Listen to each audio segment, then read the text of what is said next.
ओम नमो भगवते वासुदेवाय। जय श्री राधे कृष्णा। दोस्तों, आज की इस वीडियो में हम आपके लिए लाए हैं मोक्षदा एकादशी का महत्व। मोक्षदा एकादशी दो मायनों में बहुत खास एकादशी है। वह शुभ दिन जिस दिन भगवान श्री कृष्ण ने कुरुक्षेत्र के युद्ध क्षेत्र में, जिसे अब ज्योतिष तीर्थ के नाम से जाना जाता है, अर्जुन को श्रीमद् भगवद गीता सुनाई थी।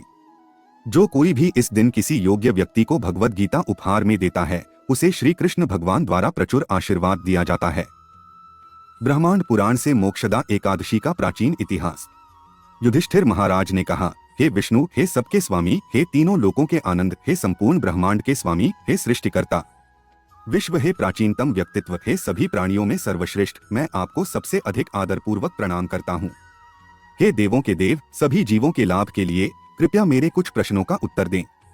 मार्गशीर्ष नवंबर से दिसंबर महीने के प्रकाश पखवाड़े के दौरान आने वाली एकादशी का क्या नाम है और सभी पापों को दूर करता है? कोई इसका ठीक से पालन कैसे करता है और उस सबसे पवित्र दिन पर किस देवता की पूजा की जाती है? हे भगवान, कृपया मुझे यह पूरी तरह से समझाएं। भगवान श्री कृष्ण ने उत्तर दिया, हे प्रिय युधिष्ठिर, आपकी पूछताछ अपने आप में बहुत शुभ है और आपको प्रसिद्धि दिलाएगी। जैसा कि मैंने पहले आपको सबसे प्रिय उत्पन्ना महाद्वादशी के बारे में बताया था, जो मार्गशीर्ष महीने के अंधेरे भाग के दौरान होती है।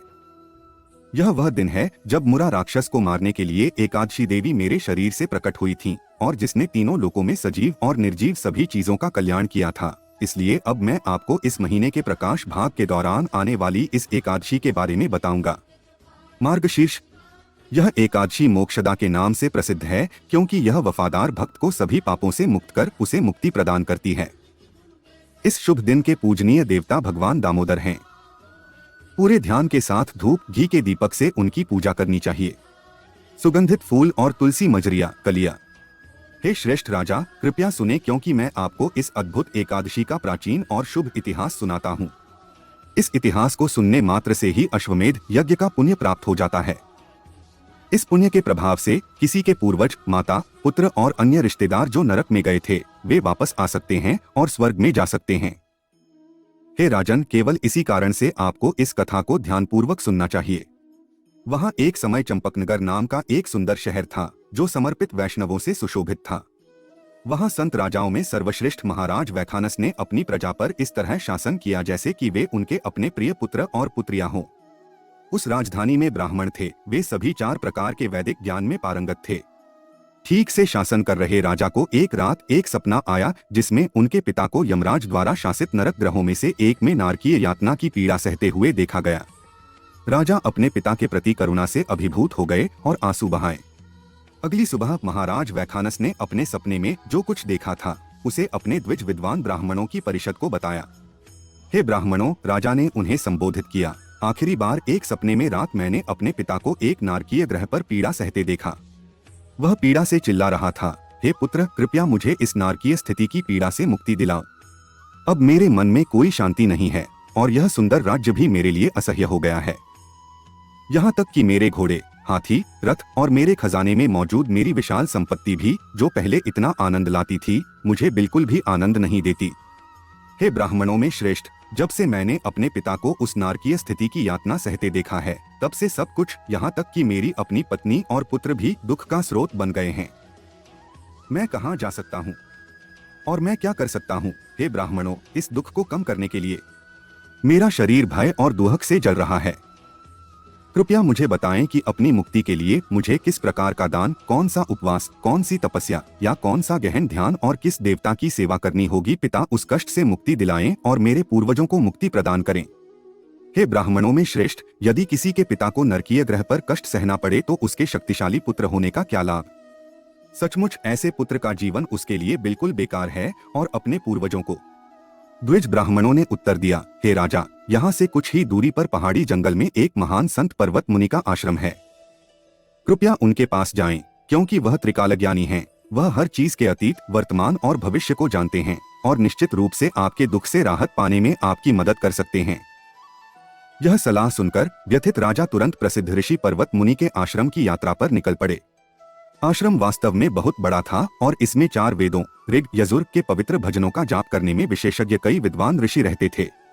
साम और अर्थव पवित्र आश्रम के पास पहुंचकर राजा ने पर्वत मुनि को एक अन्य ब्रह्मा या व्यास की तरह सैकड़ों तिलकों सभी अधिकृत संप्रदायों से सुसज्जित ऋषियों की सभा के बीच बैठे देखा।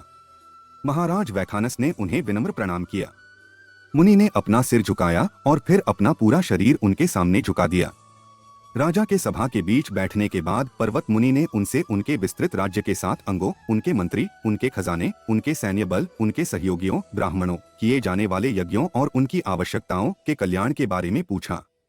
उसकी प्रजा।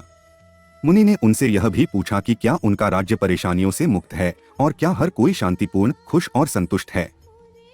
इन पूछताछों पर राजा ने उत्तर दिया, हे गौरवशाली और महान ऋषि, आपकी दया से मेरे राज्य के सभी 7 अंग बहुत अच्छा कर रहे हैं। फिर भी एक समस्या है जो हाल ही में उत्पन्न हुई है और इसे हल करने के लिए मैं आपकी विशेषज्ञ सहायता और मार्गदर्शन के लिए हे ब्राह्मण आपके पास आया हूँ। तब सभी ऋषियों में सर्वश्रेष्ठ पर्वत मुनि ने अपनी आंखें बंद कर लीं और राजा के अतीत, वर्तमान और भविष्य पर ध्यान किया। कुछ क्षणों के बाद उसने अपनी आंखें खोलीं और कहा, तुम्हारे पिता को एक महान पाप करने का फल भुगतना पड़ रहा है और मैंने जान लिया है कि यह क्या है। अपने पिछले जीवन में उसने अपनी पत्नी से झगड़ा किया था और मासिक धर्म के दौरान उसके साथ जबरन यौन संबंध बनाया था। उसने विरोध करने और उसकी प्रगति का विरोध करने की कोशिश की और यहाँ तक चिल्लाई, कृपया कोई मुझे बचा ले। कृपया हे पति, मेरी मासिक अवधि को इस तरह से बाधित न करें।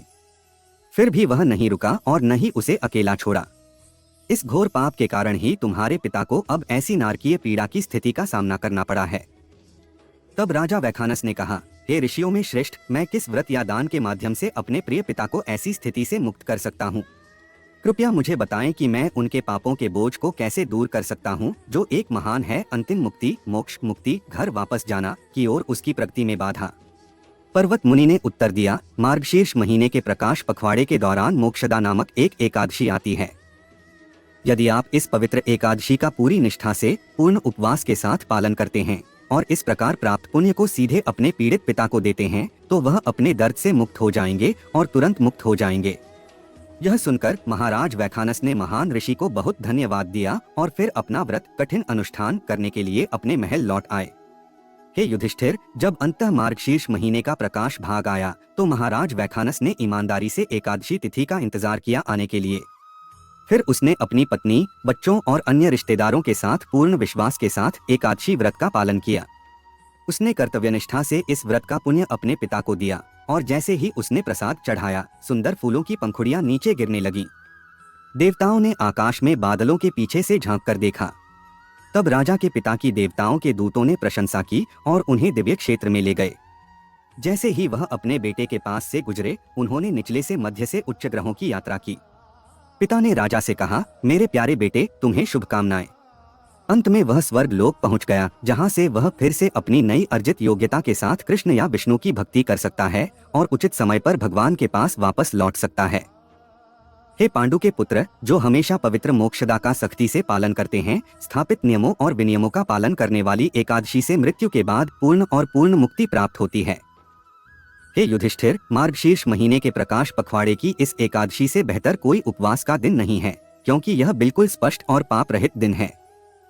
जो कोई भी चिंतामणि, सभी इच्छाओं को पूरा करने वाला रत्न के समान इस एकादशी व्रत का निष्ठापूर्वक पालन करता है, उसे विशेष पुण्य प्राप्त होता है, जिसकी गणना करना बहुत कठिन है, क्योंकि यह दिन किसी को नारकीय जीवन से स्वर्ग तक पहुंचा सकता है। और जो व्यक्ति अपने स्वयं के आध्यात्मिक लाभ के लिए एकादशी का पालन करता है, यह व्यक्ति को भगवान के पास वापस जाने के लिए प्रेरित करता है, इस भौतिक दुनिया में कभी नहीं लौटने के लिए।